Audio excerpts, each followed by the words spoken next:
Supreme court August 1న ఇచ్చిన తీర్పు SC వర్గానికి ఇచ్చిన తీర్పును మేము మాలకు సమాజ వర్గానికి చెందినము మాకు అన్నదమ్ములను ఉన్నటువంటి సుప్రీంకోర్టు ఇచ్చిన తీర్పును వెనక్కి తీసుకోవాలి. అదేవిధంగా సుప్రీంకోర్టు 2004లో ఒక కమిటీ వేసి సుప్రీంకోర్టు తీర్పిచ్చింది, అప్పుడు చెల్లదని. ఇప్పుడు మళ్ళా రాజకీయ పార్టీల కొరకు సెంట్రల్ గవర్నమెంట్ బీజేపీ ప్రభుత్వము ఎస్సీలను విడదీసి సుప్రీంకోర్టు తోటి తీర్పు ఇప్పించి రాష్ట్రాలకు తీర్మానం చేసి ఇవ్వాలని ఇవాళ కుట్ర చెందుతున్నారు.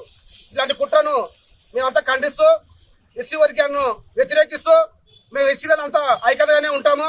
మీరు దయచేసి మా ఎస్సీలను విడదీయొద్దని ఈ సందర్భంగా హెచ్చరిస్తున్నాం. జై భీమ్.